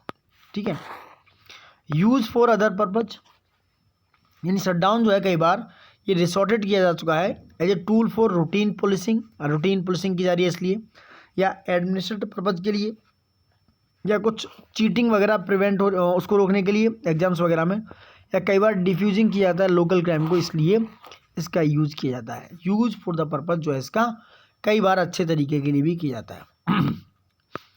दूसरा, कोई प्रॉपर रिकॉर्ड नहीं है इंटरनेट शटडाउन होने का, यानी there are no record with the home affairs और department of telecom how many states have issue internet suspension order including their details reason etc। तो कोई प्रॉपर वे में कोई रिकॉर्ड्स नहीं है इंटरनेट शटडाउन के लिए दोस्तों। ये की ऑब्जर्वेशन है जो कमेटी के द्वारा 2017 के रूल्स पर ली गई हैं दोस्तों। इंटरनेट जो शटडाउन होता है अंडर सेक्शन 144, ये सीआरपीसी का सेक्शन है 144, उसके अंडर में होता है, यानी as oppose to ordering shutdown under suspension rule 2017 state have been ordering under section 144 CrPC which was clarified as being unconstitutional by the supreme court.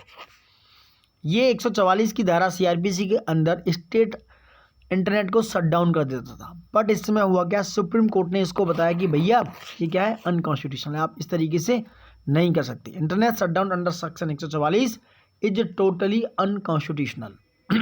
ठीक है, आप राइट ऑफ इंटरनेट नहीं छीन सकते दोस्तों, ये भी लोगों का एक लिविंग राइट्स है।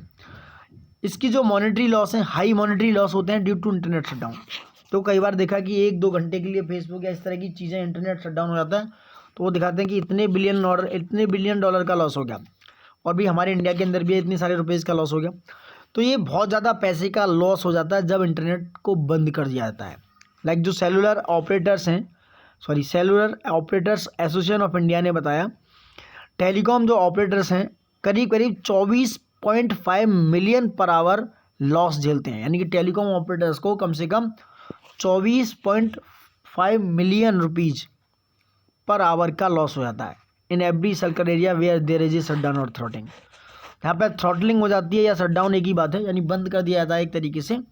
वहाँ पे करीब करीब 24.5 मिलियन रुपए से ज़्यादा, समझ रहे हैं आप दोस्त, करीब करीब ये 2.5 करोड़ की बात हो रही है, 2.5 करोड़ रुपए ही बनेंगे, करीब करीब 2.5 करोड़ रुपए से ज़्यादा का लॉस हो जाता है पर आवर 1 घंटे के अंदर में। तो ये सारा हाई मॉनेटरी लॉस हो जाते हैं due to internet shutdown.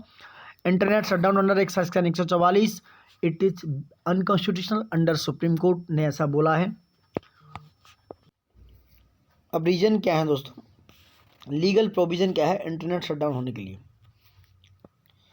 Number 1, temporary suspension of telecom services का, यानी कि temporary suspension of telecom service rules 2017 लेके आए हैं दोस्तों। ये public emergency and public safety के लिए ज़रूरी है, ये लीगल प्रोविज़न है, ऐसा हो सकता है। करेंटली अगर देखा जाए suspension of telecom service including internet shutdown, यानी इसमें इंटरनेट शटडाउन भी कहीं ना कहीं रिलेटेड है। ये 2017 के रूल्स के द्वारा गवर्न किया जाता है दोस्तों। किसके अंडर ये नोटिफाइड किया गया था, ये इंडियन टेलीग्राफी एक्ट 1855 के अंडर में इसको नोटिफाई किया गया है कि जो temporary suspension of telecom service का according to public emergency and public safety rules 2017 के अकॉर्डिंग सस्पेंड किया जा सकता है। दूसरा 2017 का जो रूल्स है ये टेम्परेरी शटडाउन होने को टेलीकॉम सर्विस के लिए प्रोवाइड कराता है, यानी अगर पब्लिक इमरजेंसी है इस ग्राउंड पे आप इसको सस्पेंड कर सकते हो। कब तक, अप टू 15 डेज, करीब करीब 15 दिनों तक एक बार इसको सस्पेंड कर सकते हो। 1885 का एक्ट आपको पावर देता है, यानी कि सेंट्रल गवर्नमेंट को पावर देता है various types of telecom service regulate करने के लिए दोस्तों, चाहे वो इंटरनेट सर्विस है या लाइसेंस वगैरह प्रोवाइड कराना है, तो ये सारे कहीं ना कहीं रूल्स एंड रेगुलेशन प्रोविज़न है दोस्तों। तो 2020 में एक सुप्रीम कोर्ट का जजमेंट आया इसमें बताया कि जो डायरेक्ट और पब्लिशिंग है ऑल ऑर्डर्स और सस्पेंशन के टेलीकॉम सर्विसेज के लिए these are affected persons challenge it before the high court. ठीक है, तो directed for publishing of all orders for suspension these are affected person to challenge it before the high court. दूसरा, अगर suspending internet service को indefinite कर दिया गया है तो इंडेफिनिट टाइम के लिए इसको सस्पेंड नहीं किया जा सकता। It is impermissible use, indefinitely is it impermissible under the rules 2017। Rule 2017 के अकॉर्डिंग ये क्या है, इम्परमिसिबल है इंडेफिनिट टाइम के लिए। दूसरा, ऑर्डर इज क्या है, सब्जेक्ट टू जुडिशियल रिव्यू। ये जो ऑर्डर है इंटरनेट का ये जुडिशियल रिव्यू का पार्ट है, इसको किसी भी कोर्ट के सामने जुडिशियल रिव्यू के समकक्ष रखा जा सकता है दोस्तों। ये सब्जेक्ट टू जुडिशियल रिव्यू है, ये ध्यान रखना, ये प्रीलिम्स में कहीं ना कहीं क्वेश्चन राइज हो सकता है।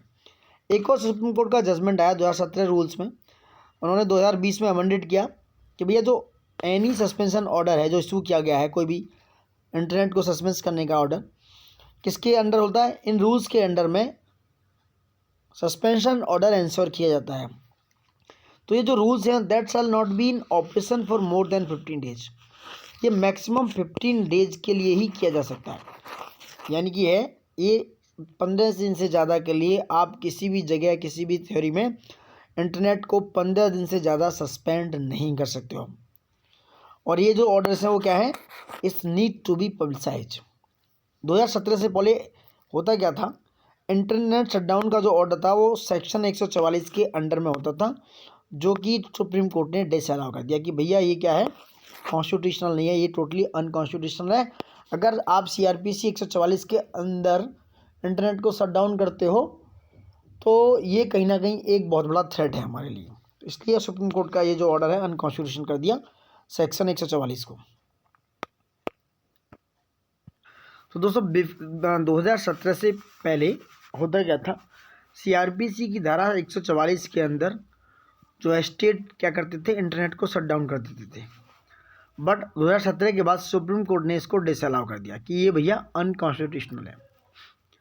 अब temporary suspension of telecom service जो public emergency and public safety rules 2017 वो क्या है, इसका प्रोविज़न समझो क्या है। देखो गाइस क्वेश्चन आ सकता है, वैसे काफ़ी बार चर्चा में रहा है।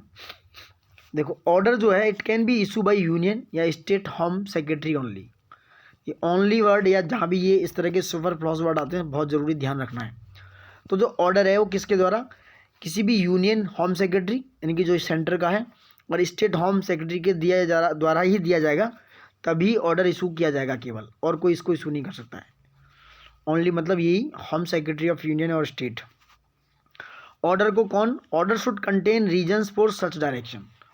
ऑर्डर कंटेन होना चाहिए उसी सच डायरेक्शंस में। रिव्यू कमेटी जो है इसको मीट कर सकती है, has to meet within 5 days of issue of direction. तो रिव्यू कमेटी विद इन 5 दिन के अंदर इसको रिव्यू करेगी कि इस डायरेक्शन में जो इशू किया गया ऑर्डर ये सही है या गलत है। ठीक है, तो ये इसके अंदर में जो पब्लिक सेफ्टी मेजर्स है टेलीकॉम सर्विस रूल 2017 के अंदर टेम्परेरी सस्पेंशन की बात कही गई थी, इसके लिए ये प्रोविज़न लेके आया था। यानी कि अगर बात करें जो यूनियन सेक्रेटरी या स्टेट होम सेक्रेटरी लेवल का आदमी ऑर्डर दे सकता है। दूसरा जो ऑर्डर दिया है वो ऑर्डर चाहिए कि भैया कम से कम कुछ रीजन्स कंटेन होना चाहिए उस डायरेक्शंस के लिए, और रिव्यू कमेटी 5 दिन के अंदर में जो इशू हुए हैं डायरेक्शन उनके साथ मीटिंग करेगी, उस पर रिव्यू करेगी। अब इस पर इम्पैक्ट क्या पड़ता है ये देखो, adverse impact of shut down the internet. देखो सबसे बढ़िया बिजनेस और सर्विस डिलीवरी पे बहुत बड़ा इम्पैक्ट पड़ता है। बात करें इंडिया में करीब 15 मिलियन से ज़्यादा व्हाट्सअप बिजनेस यूजर्स हैं दोस्तों, करीब 1.5 करोड़ के आसपास। और वहीं बहुत सारे स्मॉल एंड मीडियम बिजनेस भी हैं, they really on digital modes of payment such as UPI वगैरह के थ्रू चलते हैं। तो जब इंटरनेट बंद हो जाएगा तो यूपीआई के थ्रू ट्रांजेक्शन्स वगैरह किस तरीके से होंगे, तो ये बहुत ज़्यादा एडवर्सली इम्पैक्ट पड़ता है इन सारे बिजनेसेस पे। तो इम्पैक्ट पड़ता है बिजनेस और सर्विस डिलीवरी पे दोस्तों।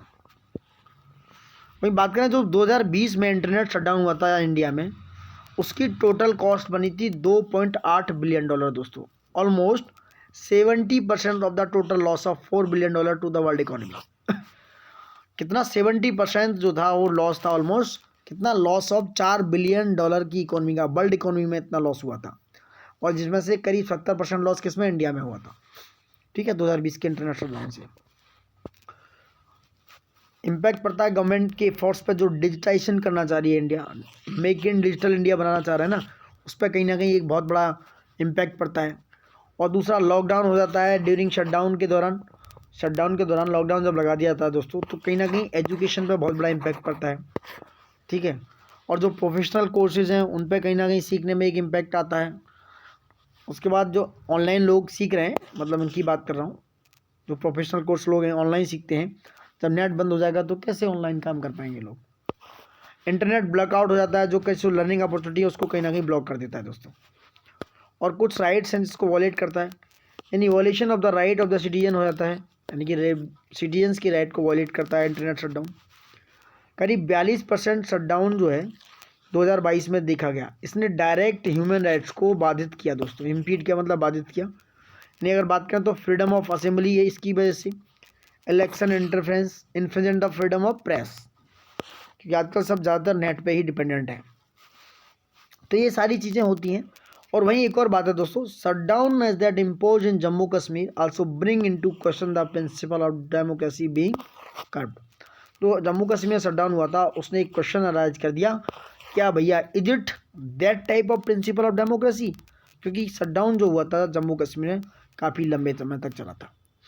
तो ये भी एक कहीं ना कहीं वायलेशंस हैं कि भाई कहीं ना कहीं लोगों की राइट्स को वायलेट करता है। कुछ कमेटी के द्वारा रिकमेंडेशन दिए गए थे दोस्तों, किस पर, रेगुलेशन पे, इसी की सस्पेंशन ऑफ टेलीकॉम सर्विस के सस्पेंशन पे।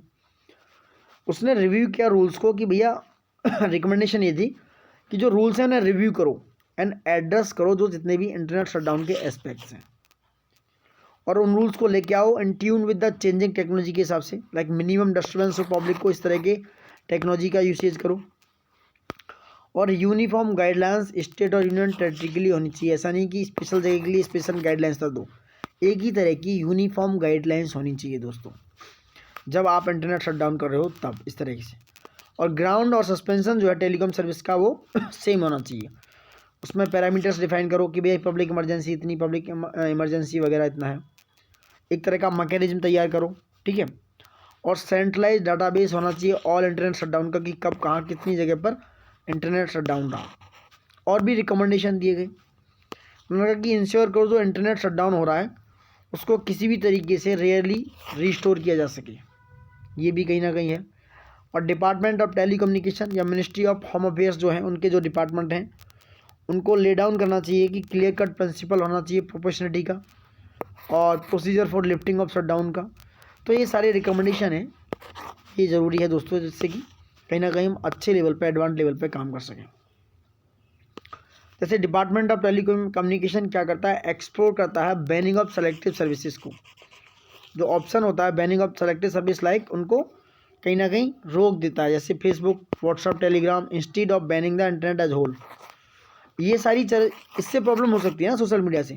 तो आप पूरा इंटरनेट रोकने के बजाय दोस्तों इन चीज़ों को होल्ड कर दो, फेसबुक को बंद कर दो, इसका नेट बंद कर दो, व्हाट्सअप बंद कर दो, टेलीग्राम बंद करो, ना कि आप पूरा ही इंटरनेट शट डाउन कर दो। इस तरह की सिचुएशन नहीं होनी चाहिए, क्योंकि जो पूरा इंटरनेट शट डाउन करते हो तो बिजनेस से लेके कहीं ना कहीं बहुत सारी प्रॉब्लम से रह जाती है, जिनसे बचा जा सकता है। तो ये रिकमेंडेशन थी जिनको कहीं ना कहीं यूज में लाया जा सकता था।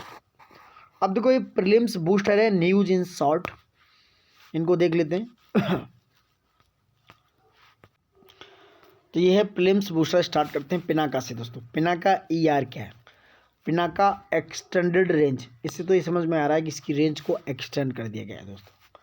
पिनाका ईआर जो है एक multi barrel rocket launcher system है दोस्तों, यानी कि मल्टी का मतलब होता है कई सारे लॉन्च एक साथ कर सकता है, इसको इसलिए MBRLS भी बोला जा रहा है। इसका फुल फॉर्म है multi barrel rocket launcher system. और पोखरण रेस से इसको सक्सेसफुली टेस्ट किया गया है दोस्तों। जो न्यू पिनाका ईआर है एक्सटेंडेड रेंज जो है इसकी रेंज करीब अराउंड 70 किलोमीटर कर दी गई है। जो पहले कितनी थी 45 किलोमीटर थी, उसको बढ़ाकर 70 किलोमीटर कर दिया गया है। एक्सटेंड से मतलब समझ में आ रहा है कि ये इस बार इसकी रेंज को बढ़ा दिया गया है।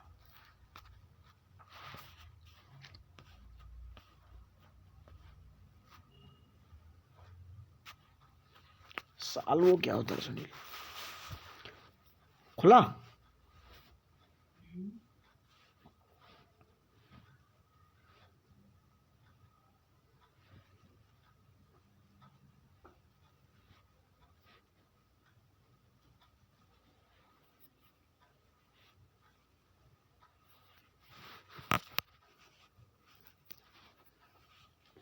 यार, बहुत टाइम हो गया। तो पिनाका दोस्तों 45 किलोमीटर से लेकर 70 किलोमीटर रेंज कर दिया, यानी कि बढ़ा दिया इसकी 25 किलोमीटर रेंज। पिनाका फायर करने के अलावा 12 रॉकेट को 44 सेकंड के अंदर फायर कर सकता है। और ये DRDO के द्वारा दोस्तों, जो DRDO के द्वारा इसको डिजाइन किया गया था, DRDO armament research and development establish laboratory के द्वारा इसको डिजाइन किया गया है, जो पुणे में बेस है। एक high energy material research laboratory है दोस्तों। अगर पूछते हैं कि DRDO armament research and development establishment laboratory के द्वारा पुणे में है दोस्तों। और इसको सक्सेसफुली टेस्ट किया गया है एरिया डिनाइल म्यूनिटेशन में द्वारा, ADM के द्वारा एंड इंडिजिनसली डेवलप्ड फ्यूजिस के द्वारा भी इसको कैरी आउट करा गया दोस्तों। तो पिनाका ईआर के बारे में बताया आपको, इसकी जो पावर है उसकी रेंज को बढ़ा दिया गया है। दूसरा आता है आपका stand of anti tank missile, जिसे बोलते हैं संत, एक तरीके से स्टैंड ऑफ, एक तरीके से संत मिसाइल। इसको भी DRDO ने बनाया दोस्तों, defence research and development organisation के द्वारा एंड इंडियन फोर्स के द्वारा इसको फ्लाइट टेस्टेड किया गया, मतलब इसको उड़ा दिया गया, इसका टेस्ट कर लिया गया है। और ये इंडिजिनसली डिजाइन किया गया है और डेवलप किया गया है दोस्तों। संत को लेके आए जो हमारे इंडिजिनसली हमारे द्वारा स्वयं जो हेलीकॉप्टर डिजाइन और डेवलप किए गए हैं, वो भी इसको संत मिसाइल को, यानी कि स्टैंड ऑफ एंड टैंक की मिसाइल को, ऑफ एंटी टैंक मिसाइल को क्या कर सकते हैं, वो टेस्ट कर सकते हैं, उसको छोड़ सकते हैं। कहाँ से, पोखरण रेंज से दोस्तों। संत मिसाइल जो है state of the art millimetre wave missile है दोस्तों, इसको इक्विप्ड किया गया है। ये किसके साथ, जो state of the art millimetre wave होते हैं उनके साथ इक्विप्ड है। और ये हाई प्रिसीजन स्ट्राइक कैपेबिलिटी को प्रोवाइड करता है और सेफ डिस्टेंस के साथ। अगर आप सेफ डिस्टेंस से इसको चला रहे हैं तो बहुत कैरी के साथ, बहुत शुद्धता के साथ ये स्ट्राइक कर सकता है। ठीक है, आगे बात करते हैं क्या है और। हाँ, it can neutralise target range, करीब 10 किलोमीटर तक के टारगेट को ये न्यूट्रलाइज कर सकता है।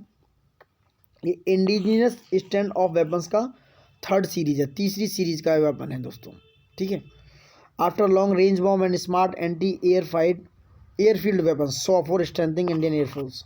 जैसे कि उनका इंडियन एयरफोर्स को इस तरह की जो सिचुएशन है वो कहीं ना कहीं मजबूती प्रदान करने वाले हैं, स्ट्रेंथ करने वाले हैं। यह स्मार्ट बॉम्ब की बात कर रहे हैं, सुपरसोनिक मिसाइल असिस्टेड टारपीडो। ये बॉम्ब नहीं है दोस्तों, एक टारपीडो है स्मार्ट। डीआरडी के द्वारा टेस्ट किया गया एक लॉन्ग रेंज का स्मार्ट टारपीडो, वो भी कहाँ से, व्हीलर आइलैंड उड़ीसा से। ये टारपीडो है, सुपरसोनिक मिसाइल असिस्टेड टारपीडो है दोस्तों। ये नेक्स्ट जनरेशन का मिसाइल बेस स्मार्ट सिस्टम है, यानी कि stand of torpedo delivery system है दोस्तों। इसको डिज़ाइन किया गया है एंटी सबमरीन वॉरफेयर कैपेबिलिटी के लिए। ठीक है, उसके बाद अग्नि प्राइम की बात करें दोस्तों, इसको भी डीआरडीओ ने सक्सेसफुली टेस्ट फायर कर चुका है। न्यू जनरेशन का न्यूक्लियर कैपेबल एक बैलिस्टिक मिसाइल है अग्नि प्राइम। अग्नि प्राइम जो है न्यू जनरेशन का न्यूक्लियर कैपेसिटी वाला बैलिस्टिक मिसाइल है दोस्तों। जो एपीजे अब्दुल कलाम आइलैंड से कोस्ट ऑफ ओडिशा जो बालासोर, वहाँ से इसको उड़ाया गया, वहाँ से टेस्ट फायर किया गया, यानी कि इसको टेस्ट किया गया। ये 6th मिसाइल है अग्नि सीरीज का। इसकी रेंज 1000 से 2000 किलोमीटर है। इस बार ये पूछ सकता है प्रीलिम्स में, अच्छा क्वेश्चन है। और ये सारे एरिया को कवर करने के लिए, करीब अक्रॉस पाकिस्तान को कवर करने के लिए क्या है, कैपेबल है। और 50% इट वेट 50% लेस देन अग्नि थर्ड मिसाइल। इसका जो वजन है ना अग्नि थर्ड मिसाइल से करीब आधा है। और ये लॉन्च किया जा सकता है रेल रोड कहीं से भी। इट कैन बी स्टोर्ड और लॉन्गर पीरियड और जी मोबिलिटी, आसानी से कहीं भी इसको लेके घूम सकते हैं, इस तरीके से है ये। दूसरा है CATS 500 controlled aerial delivery system. ये डीआरडीओ का एरियल डिलीवरी सिस्टम है दोस्तों, जो आगरा में सिचुएट किया गया है, अरे आगरा में इसको लगाया गया है। और एक फ़्लाइट को प्रदर्शन के लिए, कैट्स 5 की एक फ़्लाइट को प्रदर्शन करने के लिए आगरा में एस्टेब्लिश किया गया दोस्तों। CATS 500 it can be use for precisely delivery of payloads up to 500 kilogram at pre determined location. Ram air purchase wrap तरीके से है, Ram air parachute.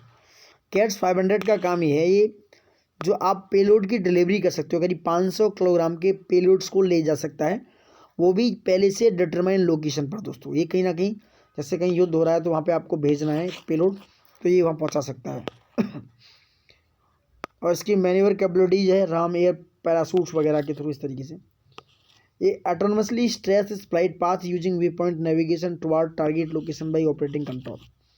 Autonomous steer से फ्लाइट पाथ इसको दे दो, आप फ्लाइट पाथ दे दो इसको, मतलब भाई बता दो लोकेशन पे कहाँ जाना है तो ही पहुँच सकता है। दूसरा है VLSRSM vertical launch short range surface to air missile. ये क्या है, इंडिया ने सक्सेसफुली टेस्ट फायर कर चुकी है सेकेंड टाइम चांदीपुर उड़ीसा से इस मिसाइल को दोस्तों। इसका जो लॉन्च किया गया था demonstration of vertical launch capability को प्रदर्शन करने के लिए किया गया था। It is launch were carried out for demonstration of vertical launch capability. इसका मतलब है कि ये क्या कर सकता है, it means for neutralising aerial threats at close range including sea skimming targets. तो ये जो vertical launch short range surface to air missile है, ये जो हवा में थ्रेट्स है, हवा में जो जहाज हैं उनको कहीं ना कहीं न्यूट्रलाइज कर सकता है, उनको मार गिरा सकता है। सी स्किम टारगेट्स भी हैं, उनको भी कहीं ना कहीं ये मार के गिरा सकता है। Like fly as close as possible to surface to avoid being detect by the radar on board warship. जब वार शुरू हो रहा है उस तरह की सिचुएशन है तो कहीं ना कहीं सी सरफेस वाले एरिया से भी ये लेकर उसको मार गिरा सकता है। ये vertical launch short range missile इस तरीके से है। ये इंडिजिनसली डिजाइन किया गया है, डेवलप किया गया है डीआरडीओ और नेवी के द्वारा, डीआरडीओ के द्वारा किया गया है नेवी के लिए दोस्तों। वहीं प्रलय मिसाइल की बात करें, प्रलय क्या है, ये भी लॉन्च किया गया डीआरडीओ के द्वारा और ये फ्लाइट टेस्ट किया गया। प्रलय मिसाइल वाज सक्सेसफुली, यानी कि पूरी तरीके से इसका फ्लाइट टेस्टेड हो चुका है, कंडक्टेड हो चुका है तो पूरी तरीके से। प्रलय मिसाइल क्या है, ये भी इंडिजिनसली डेवलप किया गया है, सरफेस टू सरफेस मिसाइल है, ये मैचिंग में आ सकता है। तो प्रलय मिसाइल सरफेस टू सरफेस है, अग्नि मिसाइल सरफेस टू एयर है, इस तरीके से। समझ रहे हैं। इसकी रेंज है दोस्तों 150 से 150 500 किलोमीटर प्लेन मिसाइल की। इसकी एक्यूरेसी है लेस देन 10 मीटर। ये गाइडेंस सिस्टम है and it include state of the art navigation mechanism and integrated awareness. इस तरह का सिचुएशन है प्रलय का। उसके बाद है ASIGMA, army secure indigenous messaging application है दोस्तों। ये इंडियन आर्मी की तरह लॉन्च किया गया है असिग्मा को। आर्मी का एक सिक्योर इंडिजिनियस यानी खुद का मैसेजिंग एप्लीकेशन है, इंडियन आर्मी ने इसको लॉन्च किया है। ये it is an in house messaging service to meet real time data transfer. ये उस रियल टाइम डेटा ट्रांसफ़र के लिए एक मैसेजिंग सर्विस है इन हाउस दोस्तों। And messaging recruitments of the army, it is being diploid on the armies internal network. ये deploy की जाएगी आर्मी के इंटरनल नेटवर्क के लिए, पब्लिक के लिए नहीं है दोस्तों। It is a replacement of army wide area network. और ये जो अवान मैसेजिंग एप्लीकेशन था उसका एक तरीके से रिप्लेसमेंट है असिग्मा। क्या है, बहुत ही सिक्योर है ये असिग्मा, और ये रिप्लेसमेंट है आर्मी वाइड एरिया नेटवर्क का। It has variety of contemporary features including multi level security है, मैसेज को प्रायोरिटाइजेशन है इसका, tracking, dynamic global address book and various options to meet the army's requirement. यानी इसमें वो सारी फंक्शन हैं जो आर्मी की रिक्वायरमेंट के लिए बहुत ज़्यादा ज़रूरी है। लाइक मल्टी लेवल सिक्योरिटी से ये ग्रसित है, इसके पास है। और मैसेज प्रायोरिटाइजेशन है कि प्रायोरिटी पे रखा जाएगा मैसेजों को। दूसरा ट्रैकिंग करना है, इसमें ट्रैकिंग लगा हुआ है, डायनामिक ग्लोबल एड्रेस को भी कर सकते हो आप। एंड वेरियस ऑप्शंस हैं जो आर्मी के लिए बहुत ज़्यादा रिक्वायरमेंट है। तो ये था असिग्मा। और ये इसके बारे में बात की हमने, ये था प्रलय मिसाइल दोस्तों, जो कि सरफेस टू सरफेस है। 150 से 500 किलोमीटर इसका रेंज है, एक्यूरेसी लेस देन 10 मीटर है। और एक गाइडेंस सिस्टम है जो कि state of the art navigation के द्वारा इसमें इंक्लूड है। गाइडेंस सिस्टम है, state of the art navigation mechanism के थ्रू ही चलता है।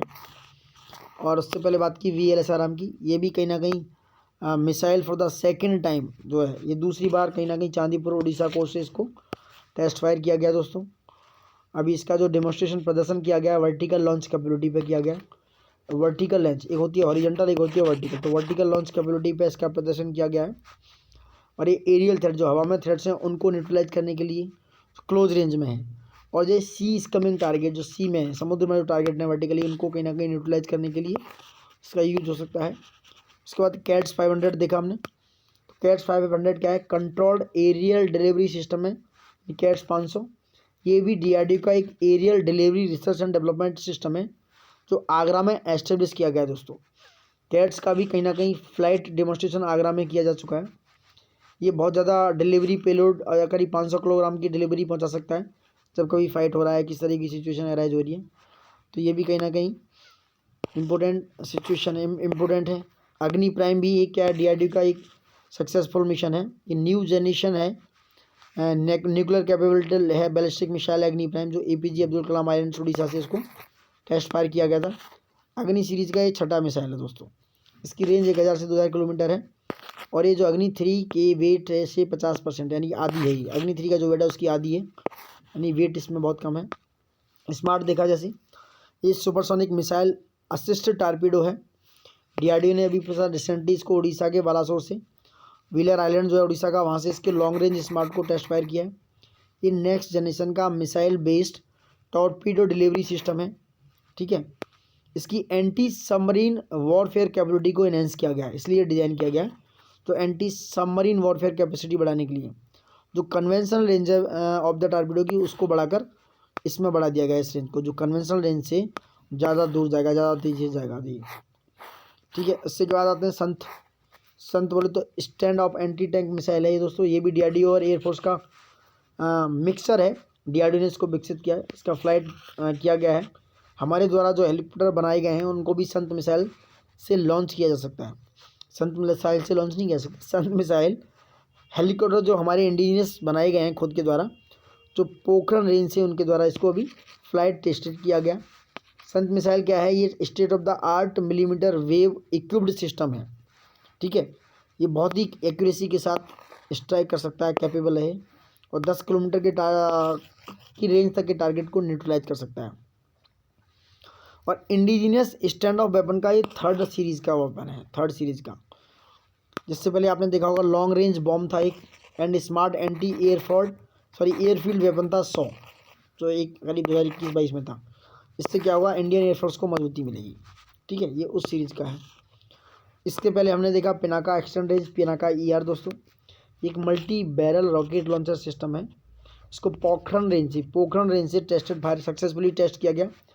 इसकी रेंज 45 किलोमीटर थी, अब कितनी कर दी, 70 किलोमीटर बढ़ा दी। ठीक है, पिनाका जो है 12 रॉकेट्स, यानी it can fire a salvo of 12 rockets over, यानी कि 44 सेकंड के अंदर, 44 सेकंड में ये 12 रॉकेट्स को एक साथ लॉन्च कर सकता है। ये DRDO की एक armament research and development establishment laboratory है पुणे में, उसके द्वारा डिज़ाइन किया गया है। ठीक है, और सक्सेसफुली इसको क्या है, टेस्ट फायर कर चुके हैं ये लोग। तो ये सारी चीज़ें मैंने बताई प्रीलिम्स के हिसाब से, दोबारा रिवाइज करा दिया आपको। न्यूज इन शॉर्ट गाइस, देखते रहिए, बने रहिए हमारे साथ। लेकिन एक फिर से दोबारा निवेदन यही रहेगा हमारा, प्लीज़ ज़्यादा से ज़्यादा लाइक, ज़्यादा से ज़्यादा शेयर, वीडियो को ज़्यादा से ज़्यादा कमेंट कीजिएगा। आप कमेंट भी नहीं कर रहे हैं, और ज़्यादा से ज़्यादा सब्सक्राइब कीजिए। बेल आइकन पर क्लिक करके चैनल को आप सब्सक्राइब कर सकते हैं और थोड़ा सा प्यार हमें दिखा सकते हैं। Thank you for watching it and love you all guys. बने रहिए हमारे पास। Good luck, all the best.